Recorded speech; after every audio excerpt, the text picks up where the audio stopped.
Hola, bienvenidas, bienvenidos a La Práctica, episodio número 12, 13. 13, no sé, ya fueron pasando, sin que nos lo propongamos, de pronto fueron llegando y queremos que sigan. Y hoy con un episodio muy especial, quizás en particular para Sil, que es, convocamos a dos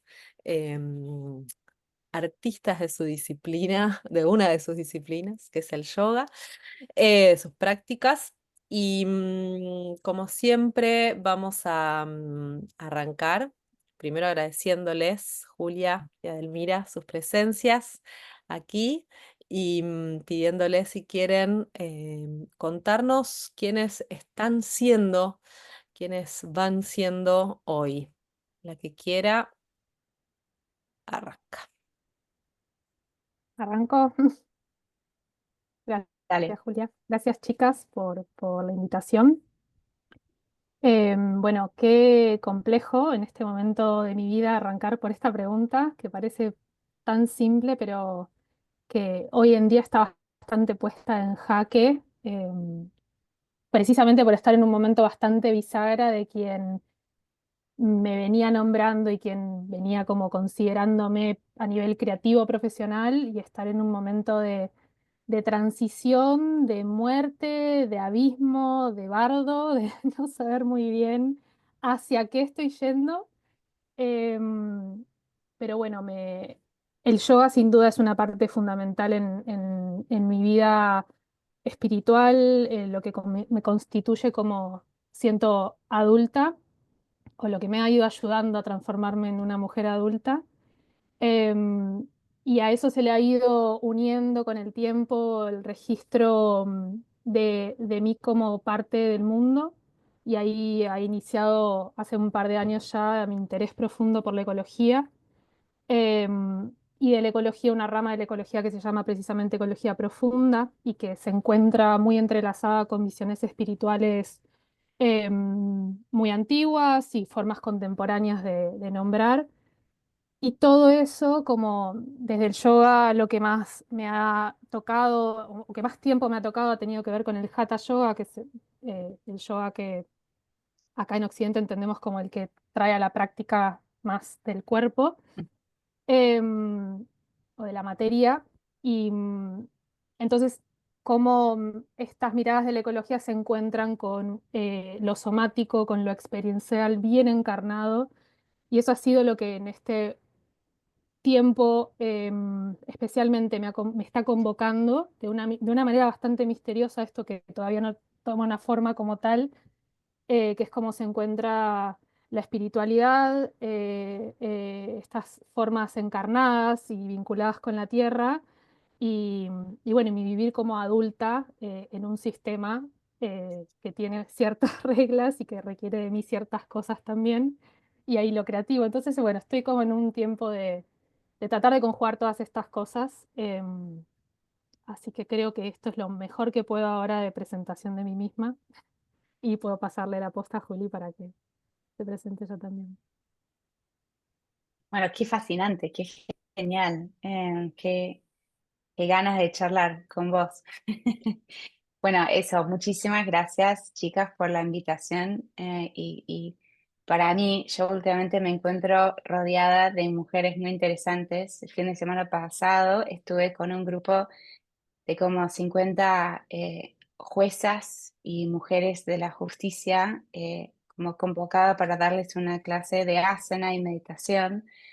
Yo pensando, ¿qué puedo aportar a mujeres tan potentes? Pero bueno, como siempre se da cuando nos presentamos y ya nos ponemos en grupo, de repente se activa algo que para mí en este momento es lo que me convoca, me parece. Yo soy, bueno, primero y principal hay que aclarar que soy norteamericana, entonces cada tanto digo algo que suena un poco raro y hay que decir que no es una falla neurológica, sino es una falla cultural. Eh, pero bueno, hace tiempo que vivo acá, muy, muy enamorada de este país, así como me enamoré de un argentino y luego tuve dos niños argentinos un poco mestizos como yo. Eh, sí, la práctica de, vamos a decir, de asana, el estudio de filosofía, de lo que es la tradición contemplativa de India, es algo que me hace mucho tiempo que me cautiva. Yo siempre he tenido como una vida, o antes tenía una vida paralela, que era una vida literaria, y en un buen momento tuve la suerte enorme de empezar a escribir de forma muy orgánica sobre lo que me pasaba en la práctica, y luego esa escritura también dio como um, forma para armar una colección de libros, se llama Colección Ananta, en un Paraí, que siempre tienen lomo rojo, que son libros que exploran estas tradiciones, lo que llamaríamos yoga, budismo, mindfulness, prácticas somáticas.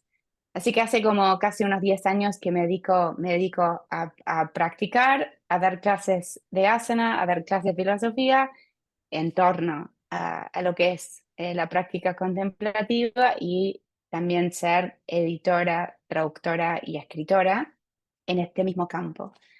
Pero bueno, acabo de publicar un libro que se llama En Casa, que nació un poco de la pandemia y de la experiencia de estar mucho tiempo en mi casa física, y también me lleva a contemplar qué significa estar en, ¿no? la casa del cuerpo, la casa común del planeta que habitamos, y sobre todo a reflexionar mucho sobre mi experiencia como mujer, que a lo largo de mi vida huí bastante de esa identidad. Pero bueno, ser madre y ahora ser una mujer de una cierta edad, me están invitando a reflexionar un montón sobre lo que significa amigarme con, con este paquete y todo lo que trae para enseñar. Así que bueno. Ah, y también tengo una perra Golden Retriever a quien amo profundamente, y bueno, y un marido también. Lo vamos a meter en el paquete. Vamos a Así incluirlo. que bueno, Creo sí. que nos gustó invitarlas dentro del mundo del yoga. Creo que todavía no habíamos invitado a nadie así, ¿no? O a concretamente del yoga, pero nos gustaba que sus biografías o sus prácticas como que derramaban en su vida, ¿no? Como que no quedaban en el mat. Mm, Y creo que con Wada en Arte y Ritual, un poco lo que nos convoca es eso, ¿no? Cuando nuestras prácticas, sea cuales sean, ya sean corporales, espirituales, artísticas, se derraman por fuera de ese cubículo y de ese tiempo-espacio, porque creemos que ahí es donde acontece la magia, ¿no? Y que si no derraman, no sé, no están contagiando lo que vienen a traer tan importante para este tiempo. Eh, entonces, y también otra cosa que nos gusta de la gente que invitamos es que tienen unos intereses como muy variados y que en determinados momentos, tal vez Edel, vos estás justo en ese momento bisagra, en determinado momento como que se entrecruzan y se reconcilian facetas de uno, ¿no? Esto que contaba Julia, de yo era antes, tenía una vida de escritora o literata y de repente se te unió y se potenció todo un camino, eh, que venimos viendo mucho eso, ¿va? ¿No? Como la gente que le gusta una cosa y la otra la tiene compartimentada y de repente cuando se encuentran, y creo que lo vimos también nosotras, eh, entonces nos gusta hablar con gente que está alimentando todas sus facetas y después viendo a ver en qué lugar se encuentran. Tal vez en algunos lugares no se encuentran, pero qué lindo cuando de repente se arma un encuentrito y surge algo completamente nuevo, ¿no? Así que les queremos hacer una pregunta para empezar, que puede incluir cualquiera de sus facetas, eh, tanto del yoga como otras. ¿Y qué es para ustedes hoy en día la práctica?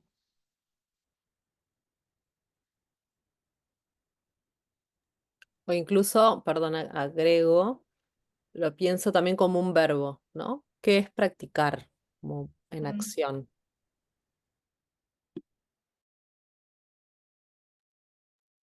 Bueno, yo me lanzo, mira, es como te mandé al frente para la presentación.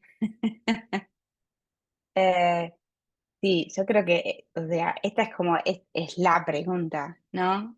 ¿Cuál es la práctica y qué significa practicar? Está la respuesta fácil y poco creíble a veces, según quien lo diga, de que la práctica es el día entero, ¿no? Como que estamos, en teoría, podríamos estar practicando en todo momento. Yo creo que después de muchos años de escucharme decir, tengo que hacer mi práctica, refiriéndome a práctica de asana, primero que me harté yo me encontraba con hijos muy pequeños tratando de delimitar todo el tiempo un espacio para practicar, que me refería a la práctica de asana que me ayudaba en ese momento como a reconstituirme y después volver a la vida, ¿no? Al resto del día. Y muchas veces me escuché decir a mis hijos, bueno, me voy a yoga, cosa que es una contradicción espantosa, porque, bueno, obvio, no se va a yoga, sino que uno porta, se supone, uno debería ya llevar la práctica dentro. Pues con el tiempo empecé a buscar fusionar muy activamente lo que consideraba la práctica formal, ¿no? Que a veces yo le encuentro la salida por ahí. Como tener momentos de práctica formal sobre un mat o sobre viste, la almohadita de meditación. Y después hay momentos de práctica informal, que es el resto, ¿no? Todo el resto de lo que hacemos.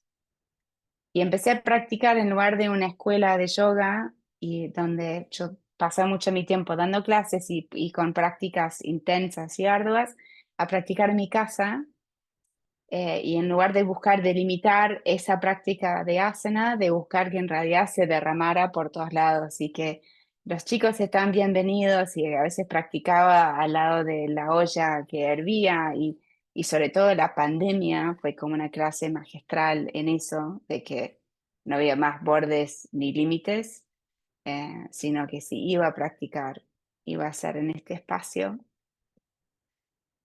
Entonces, hoy lo que siento es que la práctica es el acto de prestar atención y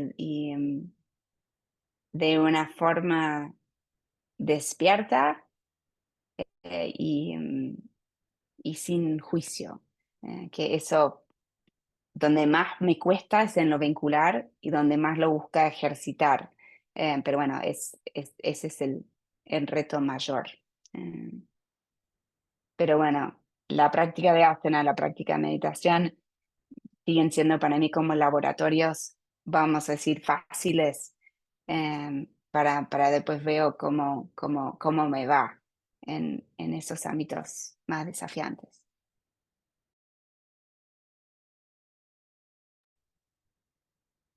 Qué lindo, Julia, gracias. Me hacías reír con esto de todas las cosas que se escuchan o que una misma se dice al respecto o que ha repetido. Y, mm, y cómo eso tiene un tiempo, por lo menos en mí es como que esas mentiras, mentiras, no, o sea, para mí, ¿no? Se van repitiendo adentro hasta que en un momento se quiebra con mi propia experiencia y ahí es donde hay esas como colapsos y nuevos colapsos de, bueno, de sostener ideas que vinieron de afuera y que tomé, esto me ha pasado mucho en la tradición del yoga, creo que por esta visión de la transmisión y de lo que llega como un paquetito y esto es así, y luego encontrarme con cuánto de eso perdura en mí em, por el respeto a lo que eso es, y voy a seguir llamando yoga a esto, cuánto de esto que me entregaron necesito conservar, pero cuánto de esto no encaja con esta que soy ahora, no encaja conmigo, tengo que encajar yo acá adentro y ahí se ha ido transformando lo que para mí es práctica y forma parte de este estado que ya lleva un tiempo, o sea, tiene como momentos. Yo marco un gran límite cuando dejé de dar clases en 2021, a fines del 2021, en diciembre del 2021, dejé de dar prácticas de Hatha Yoga después de casi 15 años, porque arranqué muy chica a practicar y a enseñar, lo cual es también muy loco porque verme hacia atrás y decir, wow, la clase que daba a los 20, wow, las cosas que decía y que enseñaba a hacer en ese momento, como todos los cambios que he ido habiendo. Y hubo un momento donde, bueno, en diciembre del 2021 no entendí más cómo hacer para encajar yo ahí adentro. Y tuve que estallar los moldes y explorar esto. Estoy harta de asana, pero desde un lugar que tenía que ver con ese molde también. ¿Por qué tengo que poner la rodilla acá? ¿Por qué el pie tiene que ir así? ¿Por qué la cadera acá? Si cuando bailo no importa nada de eso. Si en esta otra disciplina nada de eso, y yo viniendo de lugares donde era demasiado estructurado, como que pasaban cosas graves, supuestamente, si uno no hacía esas escuadras particulares con el cuerpo. Y llegó un momento que no pude soportar más eso y ahí fue, bueno, que la práctica, y sigue siendo un poco así, a veces ese mismo estado de la caja al océano, y digo, la práctica demasiado delimitada a una práctica demasiado amorfa que no se vuelve tanto práctica, que de pronto ya es como, ¿qué delimita esto del resto del día? Necesito delimitarlo, esto ya no es practicar.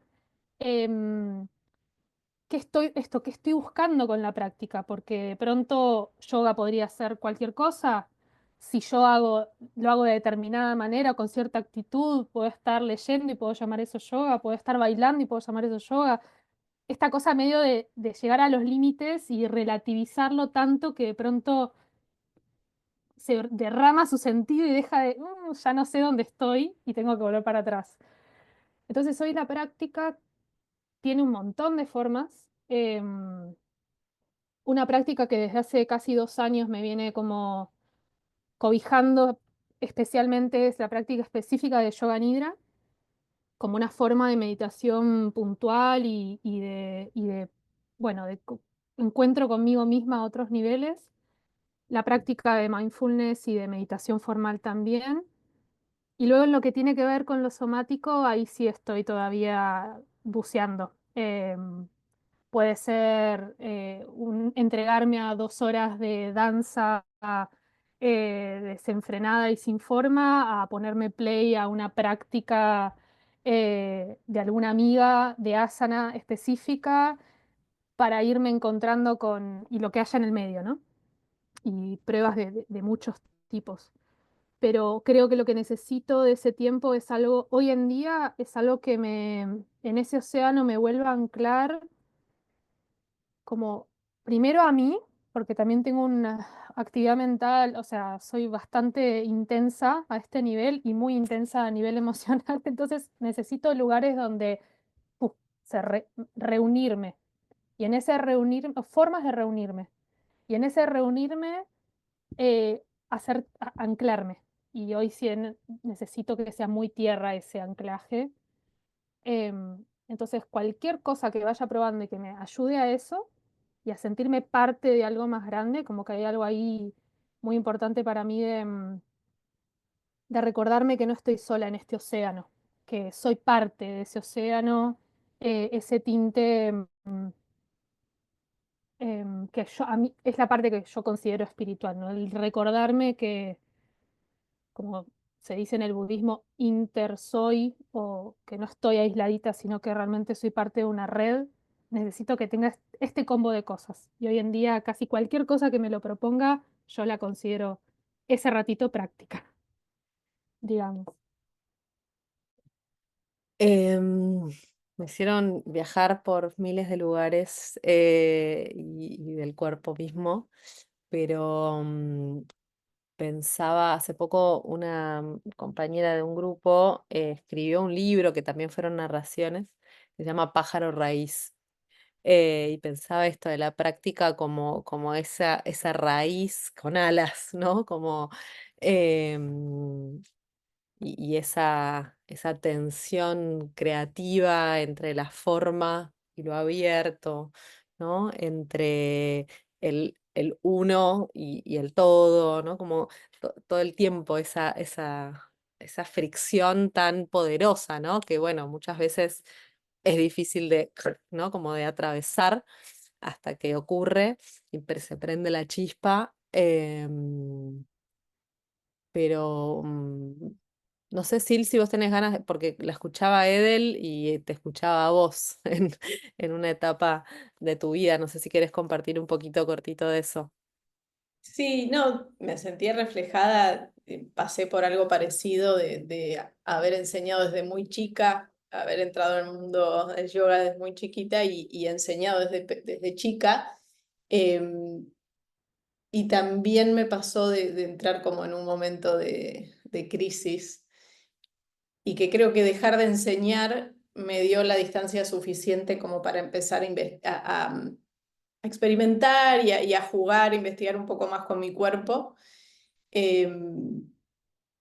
Y también a mirarlo como mirar hacia atrás y ver cómo fue formativo para mi vida la práctica de Hatha Yoga. En mi caso, yo practicaba Iyengar, que es como un método muy eh, pautado, por decirlo de alguna manera, ¿no? Como que sigue ciertos parámetros que hay que respetar. Em, Cómo me modeló mucho desde chica, ¿no? Como que me fue dando una forma y que en determinado momento empecé a necesitar nuevas formas, ¿no? Como en un crecimiento ¿no? Natural de ir encontrando eh, algo que ya no me resultaba afín con lo que estaba necesitando corporalmente y que eso siempre después se reflejaba en mucho más que en el cuerpo, ¿no? Pero el cuerpo, como decía Wada, de una práctica que te ancla, eh, sigue estando en mi vida, ¿no? Como que si no tengo una práctica que me conecte con el cuerpo, y eso se lo debo al yoga, eh, pierdo referencias y pierdo conexión con la realidad también, ¿no? Como que empieza a pasar algo que me desconecta de mí y de los demás. Eh, y más que todo me gusta escuchar a las dos porque las dos manifiestan como la pregunta permanente ante la práctica, ¿no? Como que siento que hoy en día es muy fácil comprar el paquetito y quedarse con lo bueno de eso y no pasarlo por las vísceras, ¿no? Eh, que creo que lo que estamos charlando es eso, ¿no? Cómo a cada una le fue pasando por el cuerpo y cómo la fue transformando a cada una. Creo que, perdón, creo hay yo también en el momento dejé de dar clases, como llega un momento estaba muy rota físicamente, estaba muy desilusionada con el mundo del yoga, como que me retiré, me fui a la cueva y fue eso, como un momento súper rico para mí. eh, y ahí en ese momento me di cuenta que yo le estaba pidiendo demasiado a lo que consideraba la práctica, ¿no?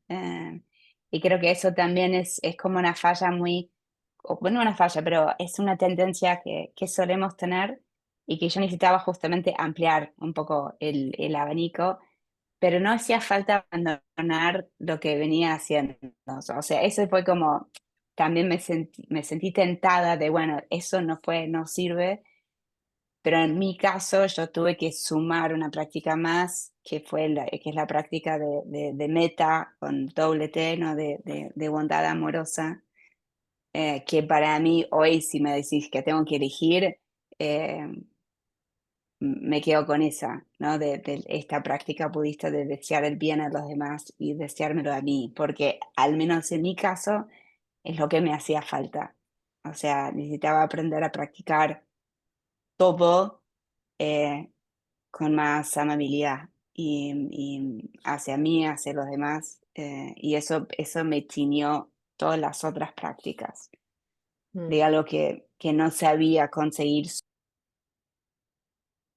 hermoso. Me abrís el pie perfecto para... Para que digo, Sí, digo algo también sí, en relación a eso, que mientras hablaba Julia pensaba en la práctica creativa, ¿no? Como creativa, amplio. perfecto. Eh, sí, que suele pasar mucho esto de me cansé de algo, borrón y empiezo con otra cosa, ¿no? Y qué importante, yo lo siento también en mi recorrido, no, no tirarlo, ¿no? Como seguir con lo construido, tomar lo que sientas que hoy necesitas de eso, pero no sacarlo porque eso es lo que te va llevando a lo siguiente también, ¿no? Como que, no sé, creo que es un poco tentador tirarlo por la borda y decir, no, esto la verdad ya no me sirve de nada. Eh, Bueno, igual aún si uno lo tira sigue estando en uno, así que tampoco es que sí, va a sí. ser real, pero sí. No, y lo que quería traer para la siguiente pregunta, que me diste ahí el pie perfecto, nosotras en nuestras prácticas artísticas, espirituales, fuimos descubriendo que hay una de estas danzas de las que hablaba, estas fricciones y tensiones y al mismo tiempo como compañeras ideales, que son la disciplina y el placer, ¿no? O sea, lo que llamamos como lo duro blando o lo blanduro. Em, que es un poco de lo que hablaban ustedes, pero poniéndole otras palabras. Y queríamos abrir a que nos cuenten cómo lo viven ustedes en su día a día, en la práctica en el mat y más allá del mat, ¿no? Este encuentro, desencuentro entre la disciplina y el placer.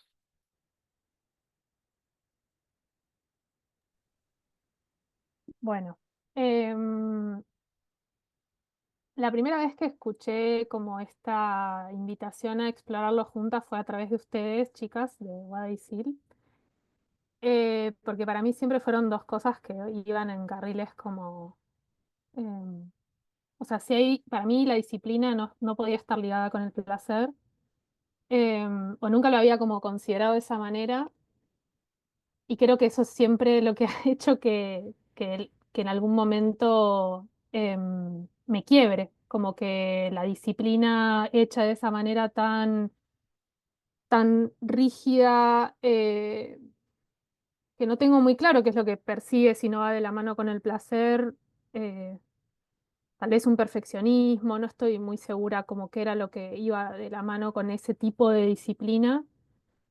Y no sé por qué lo digo en pasado, porque está presente en mi vida hoy en día también de esa forma, porque sí he ido descubriendo y creo que tiene que ver con algo que dijo Juli con respecto a esto de, corregime si no lo estoy diciendo como lo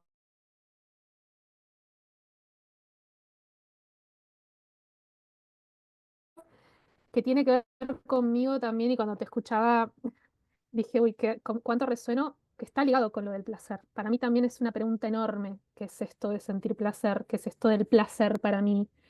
Em, y hoy en día es una apuesta, como necesito que estas dos áreas de mi vida se entrelacen, disciplina y placer.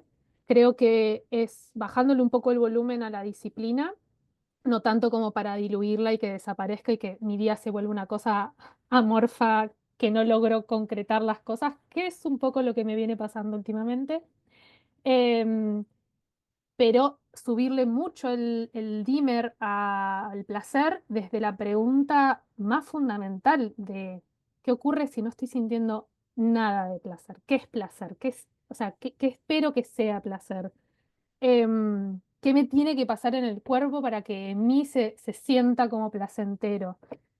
Em, y bueno, está siendo una de las grandes preguntas. En casi todo lo que hago intento como desde el cocinar, o sea, desde lo que como, hay mucho de lo sensorial somático para mí en lo placentero.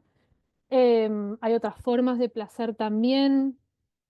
Entonces estoy en ese juego de tratar de subirle el dimmer a lo que hoy significa, no a lo que significa placer, sino como a aquello que me dé placer, mientras que voy descubriendo qué es eso que me da placer, porque tiene que ver con, en parte, seguir sanando capas de una herida que están ligadas con lo que para mí significa ser mujer, con mi feminidad, con la expresión creativa desde ese lugar. Em, sí, y se vienen como, siento como desplegando en distintos momentos de mi vida nuevas capas de algo que se siente ir sanando algo, pero no desde un lugar purista como, sino como ir tal vez descubriendo nuevas capas de mí, en eso ligado al placer, que está ligado en mi caso a lo femenino arquetípico, por decirlo de una manera. Mm. Ay, qué genial.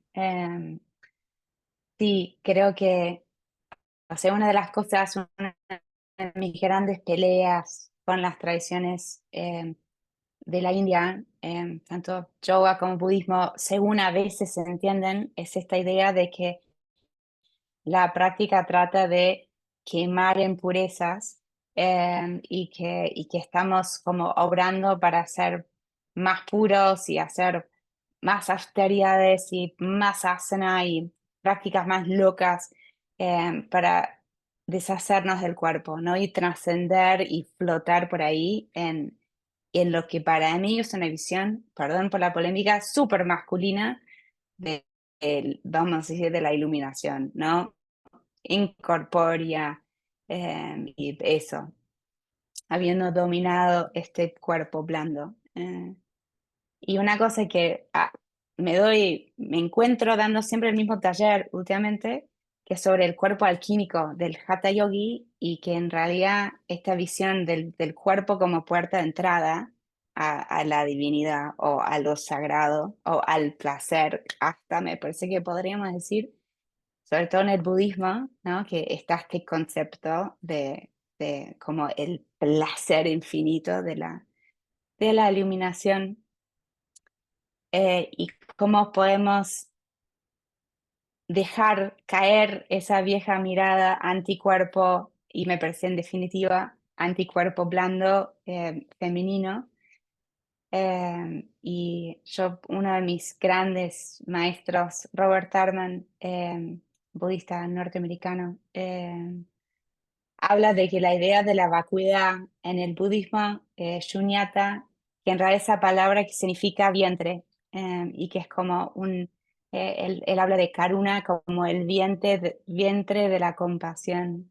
Eh, entonces que hay toda otra forma de encarar la disciplina y la práctica, a través de lo femenino, bondadoso, creador. Entonces, ya hasta que desaparece esta supuesta, polaridad, ¿no? De placer-disciplina que es tan presente, me presenta tantas formas al menos de las tradiciones espirituales, y después también el mundo occidental, y la idea del ocio y el trabajo puritano. O sea, yo vengo de un mundo donde el sacrificio personal y el trabajo son actividades santas y el ocio es una cosa casi demoníaca. Eh, para mí lo que es interesante es que en mi vida como escritora ni me pregunto si soy disciplinada, porque el placer de escribir me trae 1 millón de veces, o sea, es lo único que quiero hacer, ni lo contemplo como ser disciplinada. En asana o con la meditación, sí, me parece que yo me encuentro todo el tiempo en una fricción entre cierto rigor, y cierto placer. Y hay momentos donde ganan rigor, no la paso tan bien, pero reconozco que luego, disfruto. Y después momentos donde siento, qué belleza, qué divino, qué regalo de estar en este cuerpo. pero yo no, solo encuentro valor en la fricción, o sea, no encuentro ninguna respuesta de los dos lados.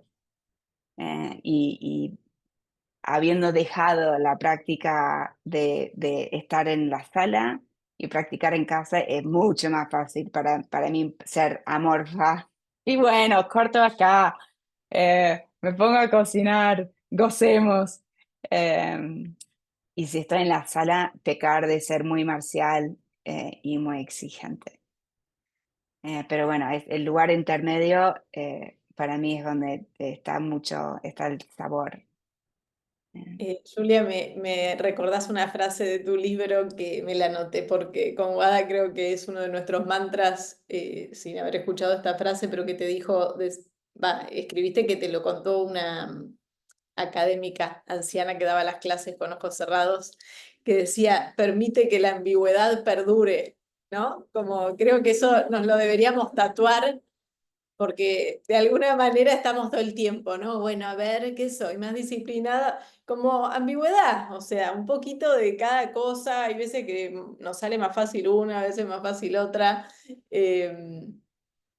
pero convivir con la ambigüedad nos cuesta, por lo menos a mí.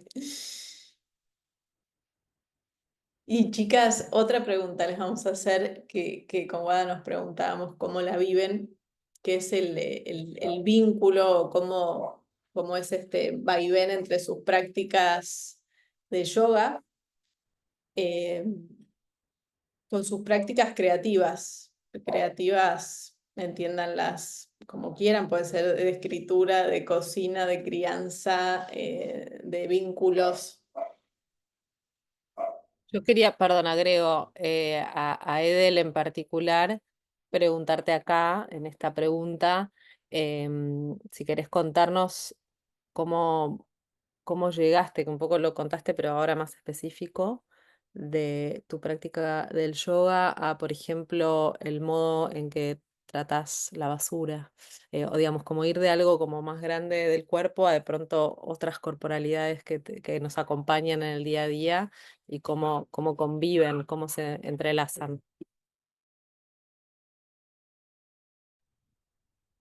Em, Voy a ir con esta segunda parte.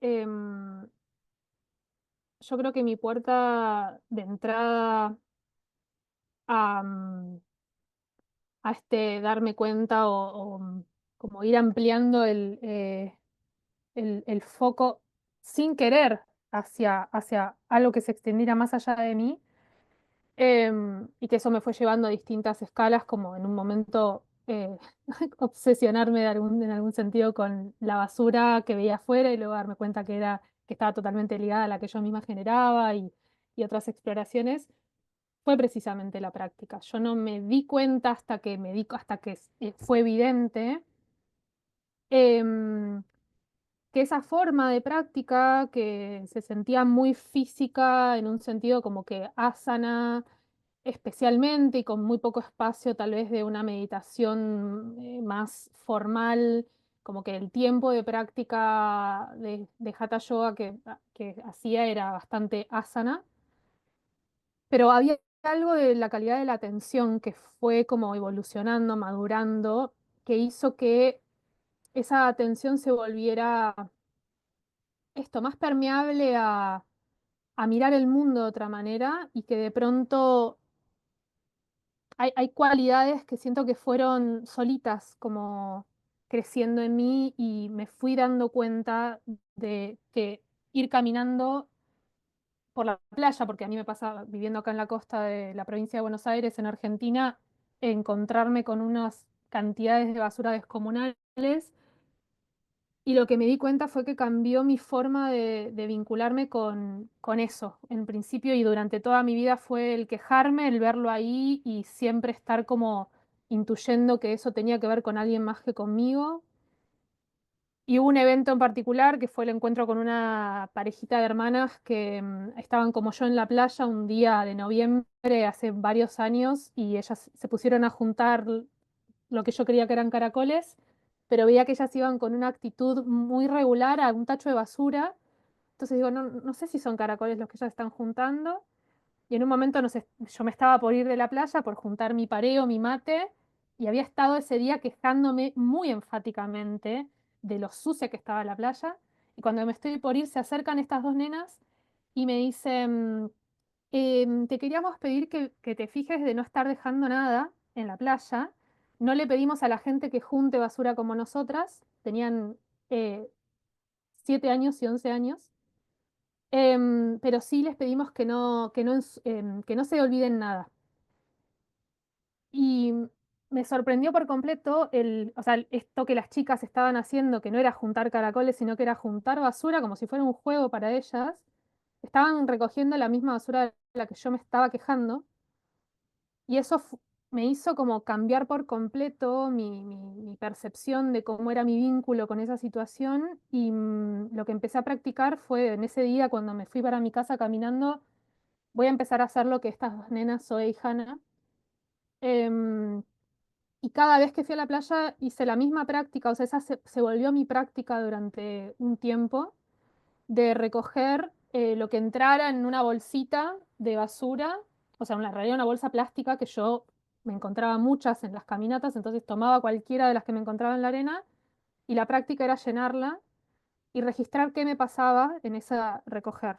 Lo insignificante que se sentía eso que estaba haciendo, lo enojada que estaba, lo frustrada, em, lo esperanzada que había otros momentos y en un momento de, bueno, más de un año, como mucho tiempo haciéndolo, fue darme cuenta que en el gesto de yo ir a sacar mis reciclables, básicamente estaba sacando lo mismo que yo estaba recolectando en la playa.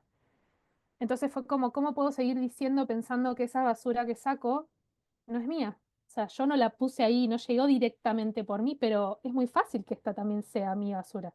Si llovió, si la arrastró un pluvial. Y todo eso me fue, bueno, como, o sea, algo del tinte, del prestar atención diferente, de dejarme tocar por ver a otras personas como haciendo algo distinto a lo que yo estaba haciendo con lo mismo y dejar que en ese momento mi práctica meditativa, empecé a llamarlas limpiezas de playa conscientes, porque no era el ejercicio de limpiar la playa como que realmente algo va a cambiar en la playa por eso, porque la realidad es que no.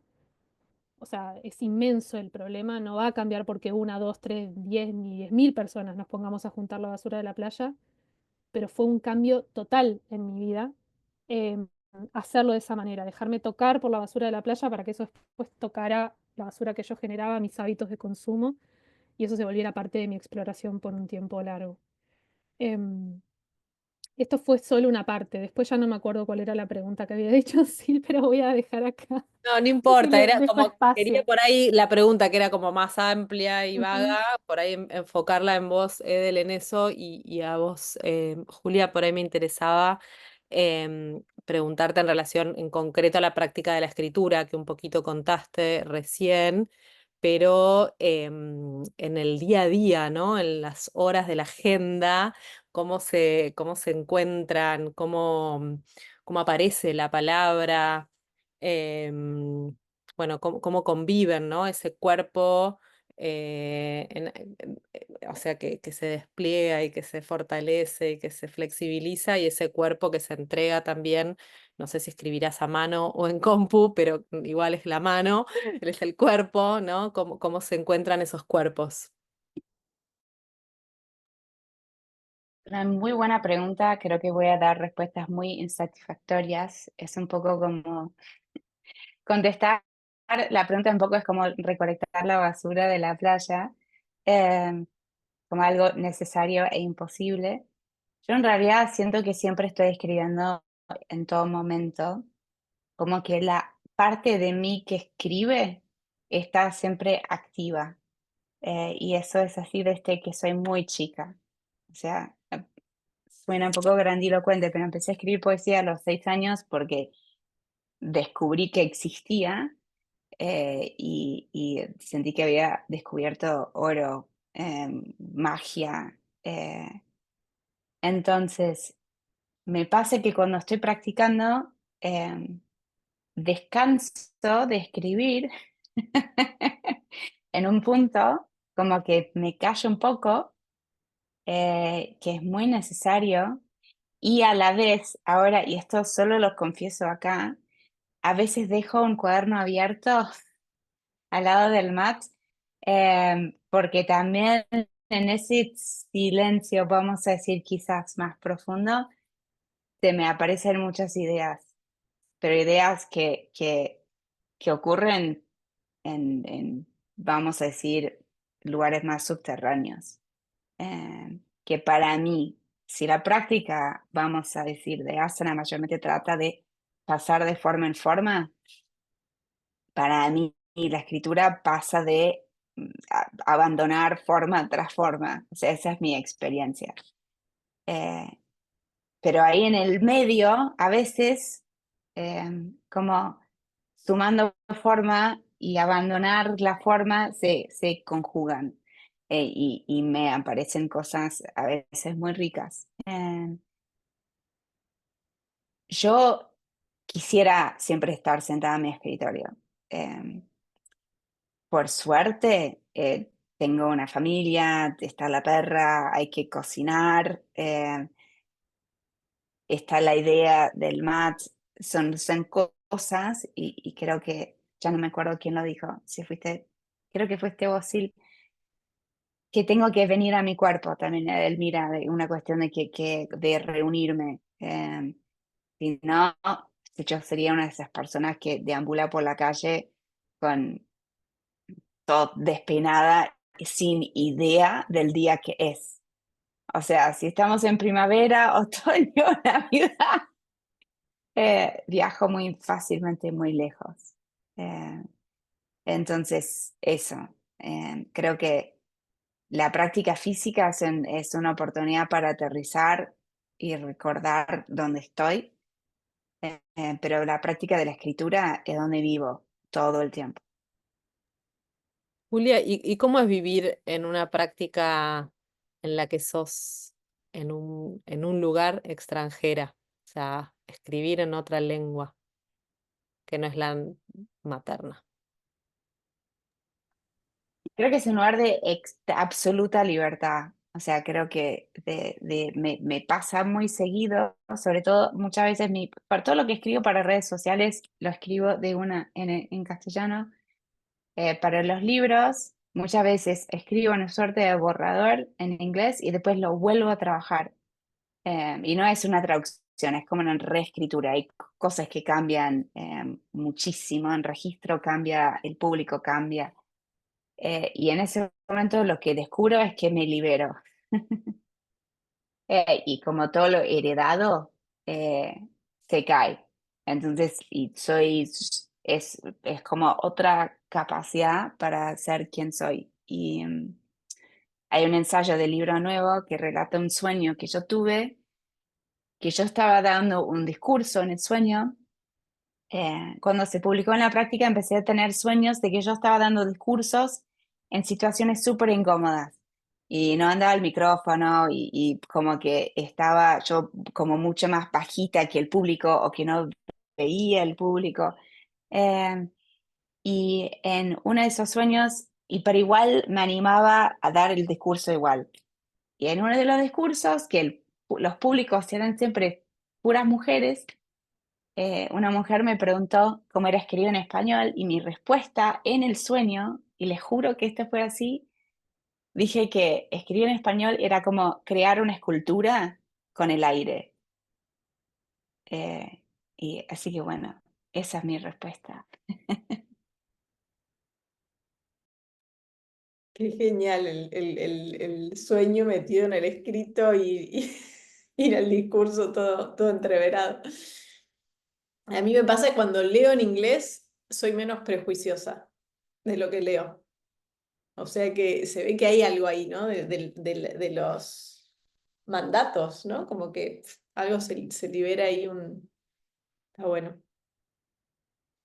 Sí, es Ay, como cuando yo ponele que claramente no soy bailarina y me pongo a bailar, ¿no? O sea, como que hay algo ahí de pasar a otra lengua, en este caso artística, que uno hay algo que de esa libertad que sin duda aparece, pero hermoso como lo trajiste.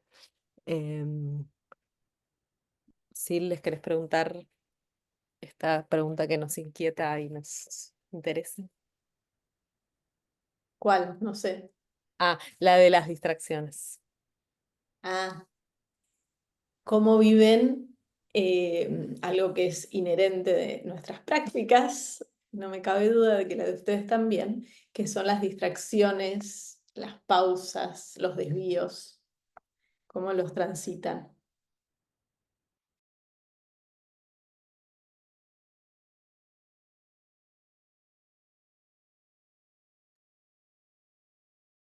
Almira, te cedo la palabra, que siento que vengo hablando mucho.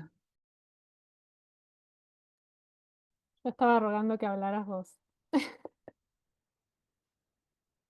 Em, distracciones, pausas, desvíos.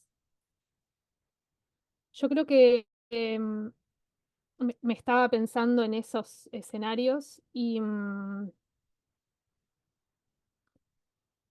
creo que en la mayoría de ellos me cuesta verlos como, em, tal vez el que más me cuesta sea las distracciones, pero como fructíferos, como parte del proceso, como fallas, como que son cosas que el proceso creativo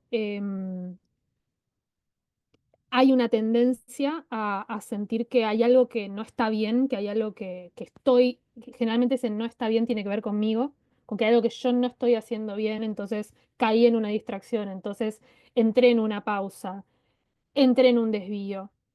Y una de las grandes también tareas para mí de este tiempo es incluirlos incluirlos y tratar de observarlos, y en ese observarlos es observarme a mí misma. Y me encantó cuando nombraste Meta como práctica, Julia, precisamente porque está siendo para mí también en este tiempo una de esas capas de práctica que, sobre todo la que tiene que ver con, por ahora, lo autodirigido, este amor compasivo autodirigido, como formas de, bueno, esto de ver eso y de verme a mí misma de otra manera para que se vuelvan parte de, como esencial del proceso creativo, y también está muy ligado hoy en día con, en mi discurso interno, con miradas que vienen tal vez de la ecología y que tienen que ver con esta visión de aquello que se recicla en el compost, de que necesita ese tiempo, de la ciclicidad de la tierra como otoño-invierno, como la planta que tiene ese replegarse para, como parte de su ciclo, ¿no? Como nadie la vería y la diría, o tal vez sí, haya quienes, pero em, como entender eso como parte del proceso. Todas estas tres, la distracción, la pausa y el desvío. Entonces me siento en un intento de incluir estas tres esferas como parte de el proceso creativo, con una tendencia aún muy grande a registrarlas como fallas eh, mías, como a lo que está fallando en mí, y que bueno, que estoy en proceso de tratar de modificarlo. Es genial, yo lo vivo como algo que, una falla continua del otro. Y tengo nombres Hiciste que que me les puedo distraiga. pasar. Hiciste que me distraiga. Esa es la clásica. Es mortal. O sea, yo creo que, o sea, para mí la maternidad es como inseparable de esta pregunta, en mi caso, porque yo hasta tener los chicos era como tan celosa de mi tiempo, pero la dirigía yo, entonces eso sí, caía en mí. Y cuando llegaron los chicos, bueno, cuando los traje, porque vamos a decir que no me cayeron encima, de repente no podía querer esta cosa de que siempre querían algo y siempre los tenía encima y nunca tenía un momento. Y me pasé bastante tiempo, ¿no? Peleándome a muerte con la realidad.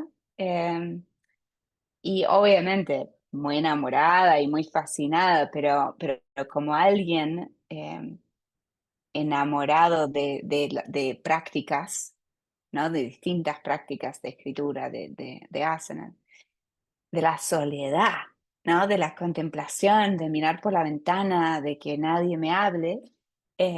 Eso fue para mí como la enseñanza y como justo tenía señalada esta página, les quiero leer una cita de una escritora muy fantástica, se llama Sarah Ruhl. Ella es dramaturga, vive en Estados Unidos y ella tuvo mellizos en un momento que su carrera estaba en como su momento más, vamos a decir, espléndido. Y ella dijo en ese momento, bueno, chao, listo, se terminó. O sea, nunca más voy a escribir. Y escribió un libro que se llama 100 ensayos que no tengo el tiempo para escribir. Y en uno de los ensayos dice lo siguiente. Descubrí que la vida que interrumpía en mi tiempo para escribir era, de hecho, vida. Y por más tentador que sea para una escritora que también es una madre, una no debe ver la vida como una interrupción. Al final del día, la escritura tiene poco que ver con escritura y todo que ver con la vida.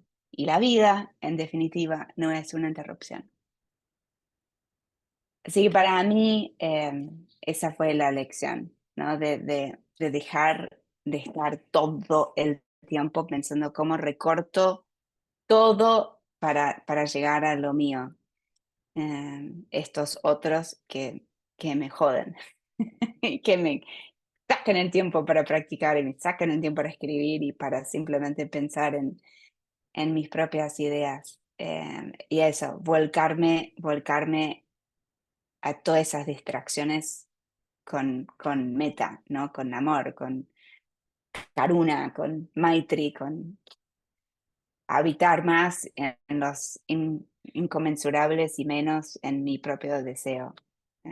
Pero bueno, creo que también es igual que el placer, disciplina es otro lugar de mucha fricción, ¿no? Como que no hay vuelta que darle. Pero bueno, yo al menos soy mucho más feliz y mucho menos mala cuando logro practicar esa entrega. Y también creo que dentro de un cuerpo femenino, esas pausas son como, y distracciones, históricamente las luchamos mucho, ¿no? Como porque sentíamos que nos era arrebatado algo. Teníamos que estar pendientes del otro constantemente y nuestros deseos e intereses estaban ahí abajo del sótano últimos y que nunca jamás llegaban. Y yo ahora que mis hijas están más grandes, empiezo a notar cómo a veces, ay, me da el sol ahí, cómo a veces solo el hecho de respetar el día en que estoy, el día principal en que estoy menstruando, esos 2 días y hacer como bajar un poquito el ritmo, es como que ya me siento que gané. Porque hasta nuestro cuerpo nos trae distintas necesidades y limitaciones también, si es que lo querés ver como una limitación.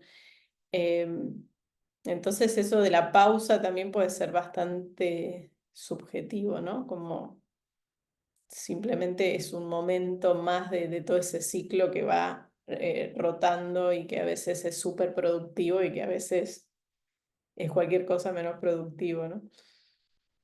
Sí, pensaba como que cada una de esas palabras podríamos hacer ahí como doble clic.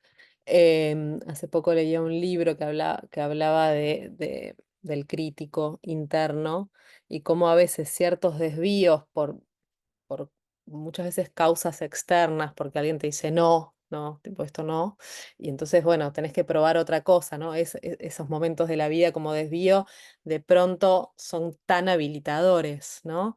O en el caso de las distracciones, me acordaba recién de un texto que no me voy a acordar obviamente cómo se llama, pero que es de Cortázar, que habla del poder de estar distraído, ¿no? De cómo uno, estando distraído, se abre a un campo que si está enfocado, ¿no? Que hoy todo es estar enfocado, de pronto estar distraído como otra vez, como tan habilitador de otra dimensión, ¿no? Entonces, bueno, así pensaba en cada una de estas tres palabras, o la pausa misma, como algo tan revolucionario en un tiempo donde todo es como hacer, producir, cumplir, ¿no? Pero bueno, comparto la lucha cotidiana con eso o conmigo, con los otros. Eh, es parte del universo de las excusas, de las buenas excusas. Em, Chicas, queremos ir terminando haciendo una pregunta que un poco vuelve a la primera, pero por ahí para que afinen más en algo más concreto, si tienen ganas, em, que tiene que ver con dónde o en qué en particular están poniendo la atención hoy. Em, Venimos haciendo esta pregunta a lo largo de varios episodios, no sé si desde el principio, pero casi. Y nada, nos han contestado desde, no sé, yendo al médico y atendiendo mis dientes hasta cosas más existenciales. Así que sépanse libres de contestar eh, lo que quieran, ¿no? Qué las está atravesando, ¿no? Sí, me toca. Gracias.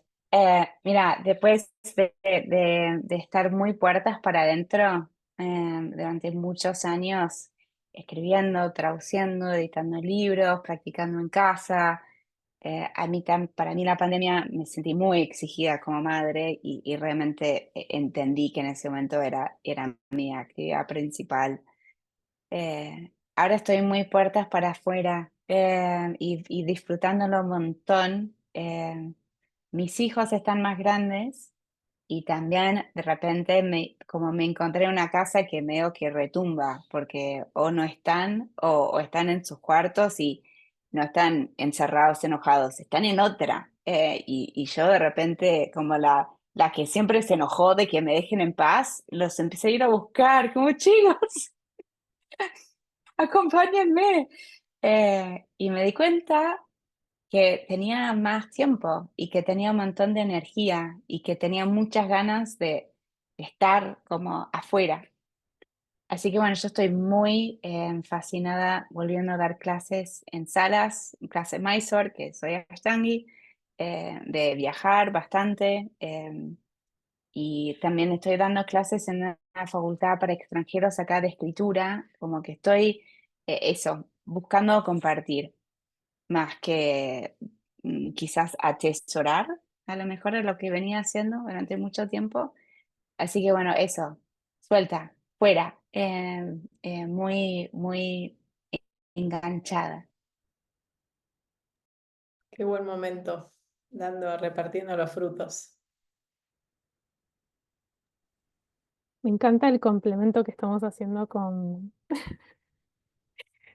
Julia, porque hasta lo siento como en lo que transmite la imagen de una y otra. Yo no puedo estar más metida en una cueva y hasta de negro como em, parte de esta palabra que ya nombré no sé cuántas veces y que se está volviendo como una forma de nombrar este tiempo tiene que ver con esto, crisis. Em, y en este último periodo, el 2024 fue como que espero, lo voy a decir de una manera y ahora hay una parte de mí que dice, ojalá que ya haya llegado la parte más como la última ola fuerte de este tsunami. Porque diría que de junio a esta parte se fueron desplomando como puntales en los cuales yo estaba haciendo pie, que tienen que ver con lo vincular de pareja, que tienen que ver con lo laboral más formal y que tienen que ver con dónde estaba viviendo y cómo estaba viviendo. Esos tres pilares en 6 meses se derrumbaron los tres. Y quedé esto que también nombré y que lo vengo sintiendo bastante así, a la deriva, me sentí a la deriva y toqué un fondo, muy fondo, anímico y hoy siento que, bueno, eso me llevó considerar por primera vez hacer consultas con distintas escalas de terapeutas a distintos niveles, incluso aventurarme a caminos que no, yo, profe de yoga, meditadora, psiquiatra, que no, acá de vuelta, acá fallé. Esto, o sea, mi práctica, todo mi camino falló porque yo estoy considerando, prefiero morir que ir ahí y encontrarme con unos lugares muy, muy oscuros, diré, o que me dieron mucho miedo y que me hicieron como decir, bueno, realmente tanto orgullo, eh, tanta resistencia a esta capa, esto que... Entonces diría que hoy en día mi atención está puesta en algo que se siente del orden de la supervivencia, como de volver a ponerme a flote una escala anímica que me conecte de vuelta con ese lugar de sentirme para dar, porque también siento que este lugar al que llegué tiene mucho que ver con no haber compartido de mí por un periodo largo de tiempo. Es como medio, no sé si lo llegué a explicar bien, pero creo que llegué a este punto por en mi propio proceso creativo haberme puesto tan autoexigente, tan perfeccionista, tanto de querer amalgamar todos estos caminos que me interesaban y volverme como quiero brindar de mí la práctica, el taller, em, la masterclass de, y no encontrar nunca eso y llegar a un punto donde además de esto que colapsó todo junto, yo ya venía en ese estado como de che, no sé qué quiero brindar de mí, no, no, ¿cómo es que no tengo nada? Y todo el mundo me dice que hay un montón, que estoy lista para, pero yo misma no puedo ver eso de mí, ¿qué está pasando acá? Entonces, como todo eso se conjuga a la vez, estoy como en el caminito de volver a sacarme a flote anímicamente, que por eso también fue no se lo transmití a Guada y a Sil como cuando me invitaron a participar de este podcast. Dije, ¿ahora yo hablar de qué? Proceso creativo, la práctica. ¿What? Pero dije, no, bueno, o sea, sí, sí con esto que puedo ahora, con esto que tengo ahora y, eh, mi foco está en volver a conectar con la vitalidad y la creatividad desde un lugar nuevo, tal vez, que conjugue mucho de todo esto que hablamos y que tenga esta frescura que siento en las tres. Por eso también me resulta tan inspirador, ¿no? Como esa que desde acá se ve tan abundante, tan manantial y que intuyo en mí, lo siento en mí, pero que estoy en eso de dejar de yo misma, de alguna manera, taponarlo, porque resiento que tiene que ver conmigo, pero con tal vez formas aprendidas, cosas que hoy siento que necesito que se mueran para poder terminar de sentir que eso fluye a través mío como el tuyo y me gustaría. Wow, gracias por compartirnos. Eh, qué, qué bendición como la posibilidad de ser lo que sos, de estar siendo lo que estás siendo y creo que siempre los regalos del futuro, Julia, vos me traes como un recuerdo del futuro, como digo, sí, mis hijos crecerán y estarán en su cuarto y tendré más tiempo. Y también Edel esto como ese permiso, ¿no? A, bueno, cuando algo se desmantela, hay que desmantelarse y pensaba eso como, como parte de la reunión, es también como el abrazo a lo deshilachado, ¿no? Como que somos estamos deshilachadas y parte del camino es, bueno, ese abrazo también. Así que gracias enormes, inmensas, infinitas por esta charla a las dos, por su generosidad. Para nosotras es un gran regalo tener estas conversaciones y invitar a personas que en algunos casos, como hoy con Julia, todavía no conocíamos, aunque la venimos siguiendo y leyendo. Y bueno, autorregalarnos esta posibilidad de, y por ende también regalársela a quienes después van a escuchar, em, de, como dijiste vos recién, Edel, ¿no? Como de inspirarnos, de irnos como, como con el pecho más lleno de aire, el corazón más gordito. Así que gracias, chicas, por esto. No, por favor, yo solo quisiera decir que también gracias infinitas, y creo que, o sea, lo que compartiste recién, yo también he estado ahí y hace no muy poco, eh, y creo que lo más importante es habilitarnos, ¿no? Y a través de conversaciones como esta, ¿no? De darnos el permiso y el coraje mutuo, exactamente, de ser precisamente quienes somos en el momento, y de extender esta práctica, siempre hacia lo vincular y tantas veces entre mujeres que se vuelve tan rica. Así que muchas gracias. Eso, se me venía esa misma palabra, habilitador, ¿no? Como creo que lo que más buscamos con WADA, creo, en este espacio es que las historias de vida de cada una resulten inspiradoras y habilitadoras para que cualquiera se sienta capaz, no capaz, pero como abrace su propia humanidad, tal vez, ¿no? Mm. Así que gracias por compartirse.